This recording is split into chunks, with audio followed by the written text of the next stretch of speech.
Bonjour à tous, j'espère que vous allez bien, Bezrat Hashem, que vous avez fait une bonne semaine, mes amis, une bonne semaine.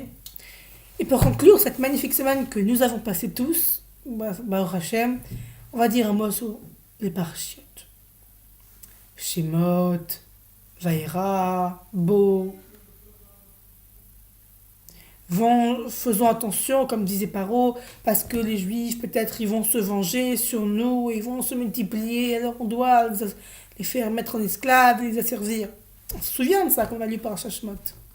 On s'en souvient très bien. Vous savez, comme je le dis tout le temps, chaque galoute, chaque ennemi, il a une image, mais il a une image spirituelle et matérielle. Matériel égyptien, le perse, le romain, le grec, Esav, mais spirituel, une idée derrière. Euh, L'Égypte, c'était la première puissance de l'époque. Elle fait travailler les Juifs. Elle dit maintenant vous êtes mes esclaves. Avadim, Ayenou, Beparo, Mitzraïm. On le dit pas dans la Gada. Même on le dit. On était ses esclaves de Paro et on a été esclaves du travail de Paro pour Paro. Et ils nous ont cassé le moral en détruisant les constructions qu'on construisait et en nous forçant à les reconstruire juste après. On s'en souvient très bien. Cette galoute-là, c'est très profond. Et c'est l'actualité totale. L'Égypte, elle existe encore pour certaines familles. Et je le vois en vrai. En d'autres familles, des amis, de la famille, tout le monde voit ce cas-là. C'est pas un cas particulier. Et écoutez bien, je vous dis tout de suite maintenant. Trop patienter. Le message grec, il a un message. La galette égyptienne, elle a un message aussi. C'est le travail. Le travail. J'ai appelé ce cours l'esclavage moderne. Parce que BMX, c'est de l'esclavage moderne. Il y a des gens aujourd'hui que, à 7 heures du soir, Moshe Pinto, il dit toujours, après 7 heures du soir, téléphone dans une boîte. Même Rabbi Nedrit, il disait, vous faites une petite boîte et vous mettez le téléphone dedans. À partir de 7 heures du soir jusqu'à 8 heures quand vous vous réveillez le matin. Et là, toute la nuit, toute la soirée, avec vos enfants, avec vos frères, avec vos soeurs, avec vos parents, dans le salon à discuter. Et certainement pas avec le téléphone pour travailler, comme certains parents peut-être font. Ça, c'est le message de l'esclavage moderne de l'Égypte.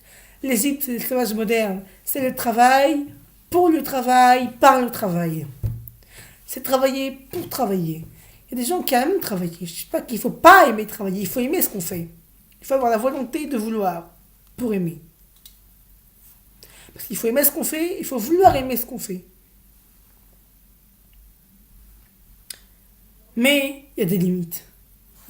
WhatsApp, ça sonne, mais ça sonne tout le temps. C'est-à-dire, vous êtes déconnecté, mais quelqu'un qui vous sonne. Vous faites un message, mais après, on vous reçoit. Et tout le monde est en ligne comme ça. En plus, c'est international. Ça fonctionne. Le message que Hacham, il veut nous transmettre avec cette paracha et cette galoute égyptienne, c'est mes enfants. Mettez-vous à l'écart de ça. Soyez écartés de ça. Prenez du recul. Ça tue les familles. Des divorces, des choses comme ça arrive toujours parce que le mari travaille trop, la femme travaille trop. Je ne parle pas quand les enfants ils sont les maths ou le français trop dans leur bureau, ça c'est positif. Mais les parents qui travaillent trop, comme des esclaves de Paro, ça c'est inadmissible et inacceptable. Je me dis, vous devez travailler pour la parnassa de vos enfants, de vous-même et de vos parents, et financer ce que vous avez besoin de financer, travaillez. Mais il y a des limites.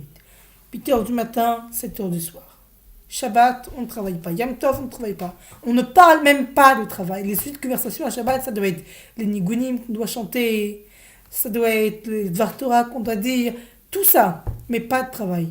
Vos chefs, vos sous-chefs, vos subordonnés, vos collègues, vos bonus, vos malus, on s'en fiche. Faut mettre avec. Et si quelqu'un il a compris ça, il va être libéré dans sa vie.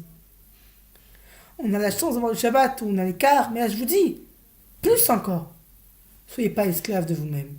Soyez pas esclaves du travail. Et ça va vous libérer beaucoup. Beaucoup. Et je promets beaucoup. Vous avez compris le message de cette galoute égyptienne qui veut qu'on travaille pour le travail et qu'on soit esclave du travail. Mais en écoutant, vous avez compris que vous allez vous efforcer et on va tous s'efforcer parce que c'est un travail collectif. Enfants, parents, frères, sœurs et amis, de s'éloigner de cet esclavage de son travail pour être plutôt esclave de sa famille avec la joie. Et ça, c'est un esclavage beaucoup plus sympathique, je vous assure. Bonne semaine et Shabbat Shalom, passez un bon et super Shabbat.